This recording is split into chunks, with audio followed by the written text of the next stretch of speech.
آج ہم اسلام میں بیعت کے تصور پر ایک گہری نظر ڈال رہے ہیں۔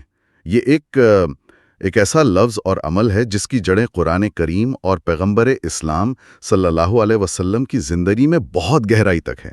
جی بالکل، اور ہمارے پاس جو مواد ہے وہ قرآن کی آیات ہیں، کچھ تاریخی واقعات ہیں اور کچھ تجزیاتی تحریریں بھی ہیں۔ یہ سب مل کر ہمیں بیعت کے مختلف رنگ اور پہلو سمجھنے میں مدد دیں گی۔ تو ہمارا مقصد آج یہ ہے کہ اس گفتگو کے ذریعے بیعت کے اصل معنی کیا ہیں، اس کی روحانی اور عملی اہمیت کیا ہے، اور یہ کیسے اسلامی تاریخ میں الگ الگ شکلوں میں نظر آئی، اس کو سمجھا جائے۔ یہ صرف ہاتھ پر ہاتھ رکھنا نہیں ہے نا؟ اس میں بہت کچھ ہے۔ صحیح۔ چلیں بالکل شروع کرتے ہیں۔ یہ لفظ بیعت خود کہاں سے آیا ہے؟ اس کا مطلب کیا ہے؟ اچھا سوال ہے۔ دیکھیں، لفظ بیعت عربی کے لفظ بیع سے نکلا ہے، جس کا بنیادی مطلب ہے خرید و فروخت، کوئی سودا کرنا۔ قرآن میں بھی یہ لفظ آیا ہے تقریباً 14 بار۔ اچھا؟ جی، عربی میں جیسے یبیعو یعنی وہ فروخت کرتا ہے، اور باع مطلب اس نے فروخت کیا، لیکن اسلام میں آ کر یہ ایک مادی سودے سے بہت آگے بڑھ جاتا ہے۔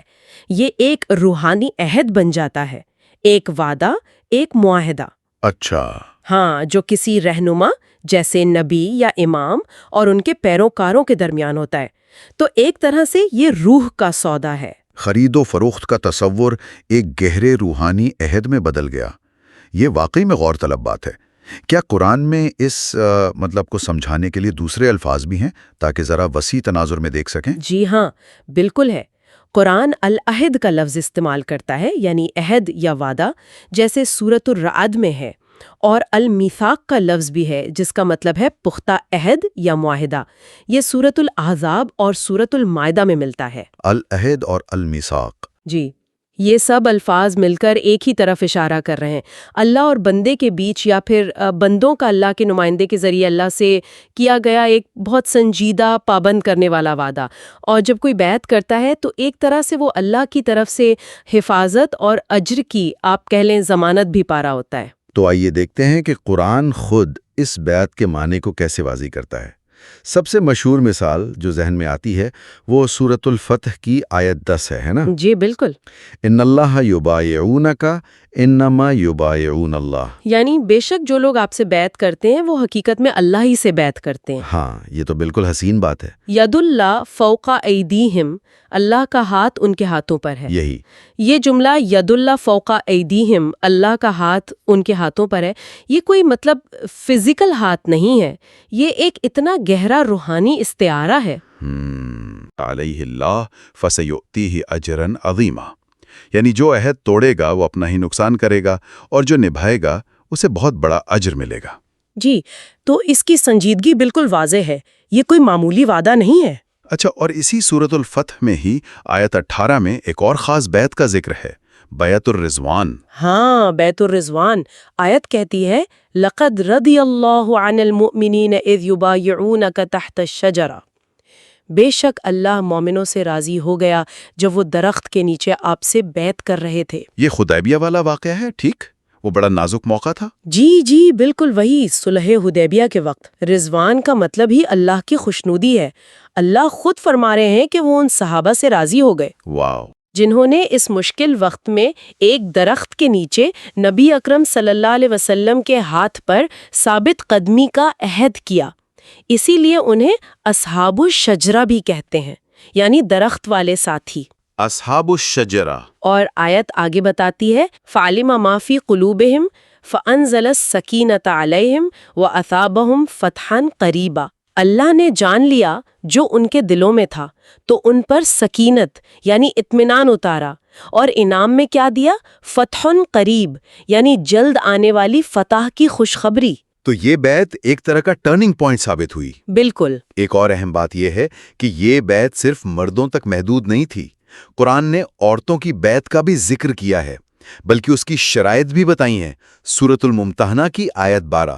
جی ہاں، یہ بہت اہم آیت ہے، اس میں عورتوں کی بیعت کی شرائط تفصیل سے بیان ہوئی ہیں۔ کیا شرائط تھیں وہ؟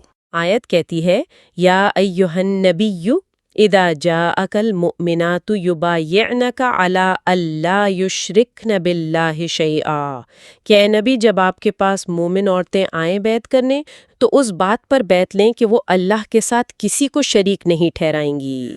یعنی توحید سب سے پہلے. بالکل.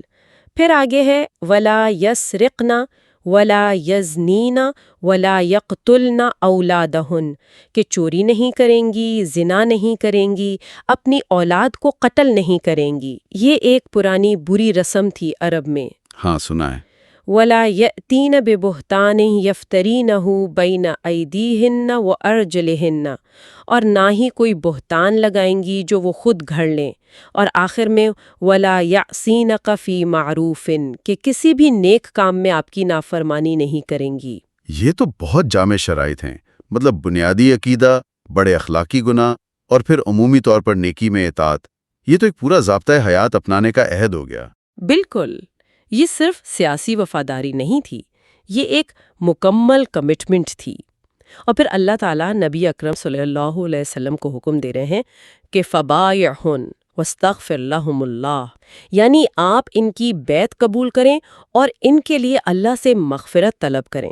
اس سے تو یہ بھی ظاہر ہوتا ہے کہ اسلام میں عورتوں کی دینی اور سماجی حیثیت کتنی اہم تھی.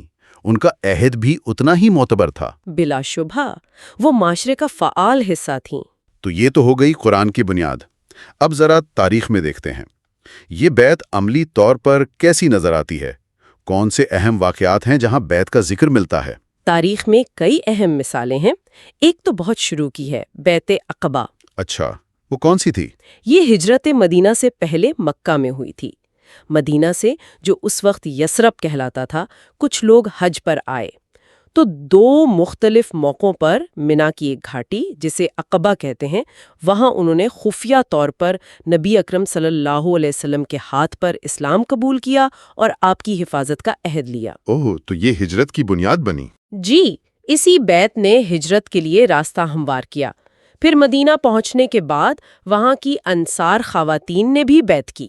اچھا، ان کی بیعت کا بھی ذکر ہے؟ جی ہاں، روایات میں ہے کہ وہ ایک گھر میں جمع ہوئیں اور نبی اکرم صلی اللہ علیہ وسلم سے بیعت کی، اور کہا جاتا ہے کہ ان کی شرائط وہی تھیں جو سورۃ الممتحنہ میں بیان ہوئی ہیں. یعنی شرک، چوری، زنا وغیرہ سے بچنا اور نیکی میں اطاعت. بالکل. پھر بیعت الرضوان کا ذکر تو ہم نے کر لیا، حدیبیہ میں درخت کے نیچے. ایک اور بڑا موقع فتح مکہ کا تھا. ہاں، فتح مکہ کے بعد تو بہت سے لوگ مسلمان ہوئے ہوں گے. یقیناً. تو جب مکہ فتح ہوا، نبی اکرم صلی اللہ علیہ وسلم کوہ صفا پر بیٹھے اور نئے مسلمان ہونے والے مردوں اور عورتوں سے بیعت لی. ایک دلچسپ بات یہ بتائی جاتی ہے کہ عورتوں سے بیعت لیتے ہوئے آپ نے براہ راست ان کا ہاتھ نہیں پکڑا. اچھا، تو پھر کیسے؟ ایک روایت کے مطابق آپ نے اپنا ہاتھ پانی کے ایک پیالے میں ڈبویا اور پھر خواتین نے باری باری اسی پیالے میں اپنے ہاتھ ڈبو کر عہد کیا. یہ ایک علامتی طریقہ تھا. یہ تو بڑا محتاط اور باعزت طریقہ تھا. اچھا، ایک اور واقعہ جس کا ذکر خاص طور پر شیعہ مکتب فکر میں بہت اہمیت رکھتا ہے، وہ غدیر خم کا ہے. جی، غدیر خم کا واقعہ. یہ نبی اکرم صلی اللہ علیہ وسلم کے آخری حج سے واپسی پر پیش آیا تھا. تاریخ تھی 18 ذی الحجہ 10 ہجری، یعنی بالکل آخری ایام میں. جی. غدیر خم نامی جگہ پر شیعہ ذرائع کے مطابق نبی اکرم صلی اللہ علیہ وسلم نے ایک خطبہ اور حضرت علی ابن ابو طالب علیہ السلام کو اپنا جانشین مولا مقرر فرمایا. من کنت مولا فہذا علی مولا والی حدیث. جی وہی. تو اس اعلان کے بعد کہا جاتا ہے کہ وہاں موجود صحابہ نے بشمول بڑی شخصیات کے حضرت علی علیہ السلام کے ہاتھ پر بیعت کی. اسے بیت الغدیر کہتے ہیں. تو یہ تو واضح ہے کہ بیعت کا تصور نبی اکرم صلی اللہ علیہ وآلہ وسلم کی زندگی میں مسلسل موجود رہا، مختلف موقعوں پر مختلف حالات میں. یہ کوئی ایک آدھ بار کی بات نہیں تھی. بالکل نہیں. اب اگر ہم نبی اکرم صلی اللہ علیہ وسلم کے زمانے سے تھوڑا آگے بڑھیں تو یہ تصور کیسے جاری رہا، اس کی تشریح کیسے کی گئی؟ آپ نے ایک کتاب کا ذکر کیا تھا، سیرل گلاسی کی. ہاں، سیرل گلاسی نے اپنی کتاب دی کنسائز انسائکلوپیڈیا آف اسلام میں بیعت کے دو اہم پہلو بتائے ہیں. پہلا پہلو وہ سیاسی یا انتظامی بتاتے ہیں۔ وہ کیسے؟ وہ لکھتے ہیں کہ اسلامی تاریخ میں حکمران کی تقرری یا اس کی حکومت کو تسلیم کرنا، یہ عمل بھی بیعت کی شکل میں ہوتا تھا۔ یعنی عوام یا ان کے نمائندے جیسے علماء یا سردار وہ حکمران کے ہاتھ پر وفاداری کا حلف لیتے تھے۔ اچھا، یعنی حکومت کی لیجیٹیمیسی یا قانونی حیثیت اسے قائم ہوتی تھی۔ جی ٹھیک، اور دوسرا پہلو؟ دوسرا پہلو زیادہ روحانی اور ذاتی ہے۔ گلاسی بتاتے ہیں کہ صوفی سلسلوں میں بھی بیعت کا رواج ہے۔ تصوف میں بھی؟ جب کوئی شخص یعنی مرید کسی صوفی سلسلے میں شامل ہوتا ہے تو وہ اپنے روحانی رہنما یعنی مرشد یا پیر کے ہاتھ پر بیعت کرتا ہے۔ یہ اصل میں مرید کا اپنے مرشد کے ذریعے اللہ تعالیٰ سے عہد ہوتا ہے کہ وہ روحانی راستے پر چلے گا اور مرشد کی رہنمائی مانے گا۔ تو یہ سیاسی حلقوں میں بھی رہا اور روحانی حلقوں میں بھی، دونوں میں اہم تھا۔ شیعہ نقطہ نظر سے اس کی کیا خاص اہمیت ہے جو غدیر والی بات سے بھی جڑتی ہے؟ شیعہ نقطہ نظر میں بیعت صرف کوئی ایک دفعہ کا تاریخی واقعہ یا رسمی عہد نہیں ہے، بلکہ یہ امام وقت کے ساتھ ایک زندہ، ایک مسلسل اور غیر متزلزل وابستگی کا نام ہے۔ یعنی یہ ہر دور میں جاری رہنے والا تعلق ہے۔ جی، یہ امام کی الہی حیثیت کو تسلیم کرنا ہے اور ہر معاملے میں ان کی مکمل اطاعت اور پیروی کا پکا وعدہ ہے۔ اور اس عہد کی موجودگی کو تو غیر معمولی اہمیت دی جاتی ہے نا؟ وہ ایک حدیث بھی ہے۔ جی، وہ ایک مشہور حدیث ہے جو اکثر بیان کی جاتی ہے، من ماتا ولیس فی عنقہ بیتن ماتا میتتن جاہلیتن۔ مطلب یہ کہ جو شخص اس حال میں مرے کہ اس کی گردن پر اپنے زمانے کے امام کی بیعت نہ ہو تو وہ جاہلیت کی موت مرا۔ جاہلیت کی موت؟ یہ تو بہت سنگین بات لگتی ہے۔ بالکل۔ اس حدیث کی تشریح مختلف مکاتب فکر میں مختلف ہو سکتی ہے، لیکن شیعہ نقطۂ نظر میں یہ امام وقت کی بیعت کی لازمی حیثیت پر بہت زور دیتی ہے کہ اس کے بغیر روحانی زندگی نامکمل ہے۔ یہ واقعی ایک بہت وزنی بیان ہے۔ اب اگر ہم بیعت کو قرآن کے وسیع تر عہد اور میثاق کے تصور سے جوڑیں تو کیا تعلق نظر آتا ہے؟ یہ بہت اہم تعلق ہے۔ بیعت اصل میں اسی بڑے قرآنی تصور عہد کا ایک عملی مظہر ہے۔ قرآن بار بار اللہ اور انسانوں کے درمیان اور انسانوں کے آپس میں کیے گئے وعدوں کو پورا کرنے پر زور دیتا ہے۔ جیسے کہ وہ آیت ہے جہاں انبیاء سے عہد لینے کا ذکر ہے۔ جی، سورۃ الاحزاب آیت 7 وَإِذْ أَخَذْنَا مِنَ النَّبِيِّينَ مِيثَاقَهُمْ وَمِنْكَ وَمِن نُوحٍ وَإِبْرَاهِيمَ وَمُوسَىٰ وَعِيسَىٰ ابْنُ مَرْيَمَ وَأَخَذْنَا مِنْهُمْ مِيثَاقًا غَلِيظًا۔ میثاقاً غلیظا، پختہ عہد۔ جی، پختہ عہد۔ اللہ تعالیٰ فرما رہے ہیں کہ ہم نے تمام انبیاء سے اور خاص طور پر آپ صلی اللہ علیہ وسلم سے اور نوح، ابراہیم، موسیٰ اور عیسیٰ علیہ السلام سے عہد لیا، اور یہ بہت پختہ عہد تھا۔ جب انبیاء سے اتنا پختہ عہد لیا گیا تو اس سے عام مومنین کے عہد کی اہمیت کا بھی اندازہ ہوتا ہے۔ بالکل، یہ بتاتا ہے کہ اللہ کے نزدیک عہد کی کیا اہمیت ہے۔ تو بیعت کا عہد بھی یقیناً بہت سنجیدہ معاملہ ہے۔ یہ صرف ایک رسم نہیں، ایک گہری ذمہ داری ہے۔ اور پھر سورۃ الرعد کی آیات 20 اور 21 ہیں جو العہد یعنی اللہ کے عہد کو پورا کرنے والوں کی صفات بتاتی ہیں۔ جی، وہ آیت بتاتی ہیں کہ کون لوگ ہیں جو اللہ کا عہد پورا کرتے ہیں۔ الذین یوفون بعہد اللہ ولا ینقضون المیثاق، وہ جو اللہ سے کیا وعدہ نبھاتے ہیں اور پختہ عہد کو نہیں توڑتے۔ اور والذین یصلون ما امر اللہ بہ ان یوصل، وہ ان رشتوں کو جوڑتے ہیں جنہیں اللہ نے جوڑنے کا حکم دیا ہے، یعنی صلہ رحمی کرتے ہیں۔ وَيَخْشَوْنَ رَبَّهُمْ وَيَخَافُونَ سُوءَ الْحِسَابِ، اپنے رب سے ڈرتے ہیں اور برے حساب سے خوف کھاتے ہیں۔ اگلی آیت میں مزید صفات ہیں، صبر، نماز، خرچ کرنا، برائی کو بھلائی سے ٹالنا۔ جی بالکل۔ تو یہ ساری صفات مل کر کیا بناتی ہیں؟ یہ دراصل بیعت جیسے عہد کی عملی شکل ہے، یعنی عہد صرف زبان سے نہیں، عمل سے پورا ہوتا ہے۔ تو عہد نبھانے کا مطلب ایک خاص طرز زندگی اپنانا ہے جس میں یہ ساری خوبیاں ہوں۔ بالکل درست، یہ ایک مسلسل عمل ہے۔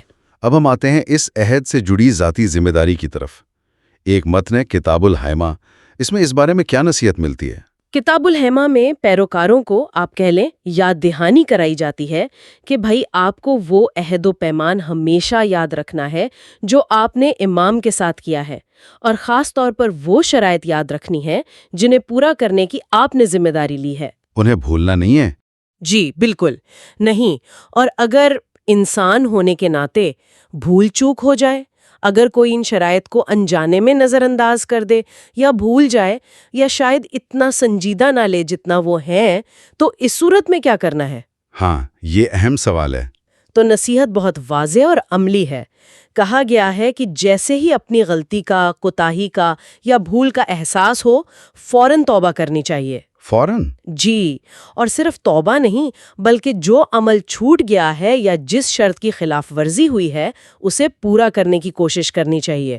یعنی تلافی بھی کرنی ہے؟ ہاں، اور اگر عہد کی شرائط یا ان کا کوئی حصہ بھول گئے ہوں تو انہیں دوبارہ یاد کریں، سمجھیں اور اپنے عہد کی تجدید کریں، اپنی غلطی کو مانیں اور اللہ اور امام سے معافی مانگیں۔ یہ تو اصلاح کا راستہ بتا دیا گیا، لیکن اگر کوئی اپنی غلطی پر اڑا رہے تو اس بارے میں بھی کچھ کہا گیا؟ جی، اس میں ایک تنبیہ بھی ہے۔ کتاب الحکمہ خبردار کرتی ہے کہ اگر کوئی شخص اپنی غلطیوں پر یا اپنی لا علمی پر جاننے کے بعد بھی اصرار کرتا ہے، توبہ نہیں کرتا، اصلاح نہیں کرتا، تو وہ قیامت کے دن اللہ کے سامنے اس حال میں پیش ہوگا کہ گویا اس نے زمین پر اللہ کی نشانی یعنی امام کو نظر انداز کیا اور اس سے کیا ہوا اپنا عہد توڑا۔ یہ تو بہت سنگین نتیجہ ہے۔ جی، یہ عہد شکنی کے سنگین انجام کی طرف اشارہ ہے۔ تو اگر ہم اس ساری گفتگو کا خلاصہ کریں تو بیعت ایک بہت کثیر الجہتی تصور ہے۔ یہ قرآن کا ایک بنیادی اصول ہے، اس کی گہری تاریخی جڑیں ہیں، یہ سیاسی شکل بھی لے سکتا ہے اور گہری روحانی وابستگی کی بھی۔ صحیح۔ اور آخرکار چاہے یہ نبی کے ہاتھ پر ہو یا امام کے، یہ اللہ کے نمائندے کے ذریعے خود اللہ تعالیٰ سے کیا جانے والا ایک بہت ہی ذاتی اور سنجیدہ عہد ہے۔ بالکل صحیح کہا آپ نے۔ نچوڑ یہی ہے کہ قرآن کی روح سے بیعت کا حتمی مرکز اللہ تعالیٰ کی ذات ہے۔ ید اللہ فوق ایدیہم، اللہ کا ہاتھ ان کے ہاتھوں پر ہے۔ تعلق بنیادی طور پر خالق اور مخلوق کا ہے۔ آخر میں ایک سوال ہم اپنے سننے والوں کے لیے چھوڑتے ہیں سوچنے کے لیے۔ کتاب الحزم کی اس نصیحت کو ذہن میں رکھتے ہوئے آج کے اس دور میں جہاں ہم دیکھتے ہیں کہ وعدے اور وابستگیاں اکثر عارضی ہوتی ہیں، بدلتی رہتی ہیں، وہاں ایک ایسا پختہ، ایک طویل مدتی گہرا روحانی عہد جیسا کہ بیعت کا تصور ہے، کسی فرد کی اپنی اندرونی زندگی کے لیے، اس کے کردار کی مضبوطی کے لیے اور اپنے خالق کے ساتھ اس کے تعلق کے لیے کیا معنی رکھتا ہے، کیا اہمیت رکھ سکتا ہے۔ یہ واقعی سوچنے کی بات ہے۔ یہ بس ایک دعوت فکر ہے کہ ایسی گہری وابستگی کا آج کے انسان کے لیے کیا مطلب ہو سکتا ہے۔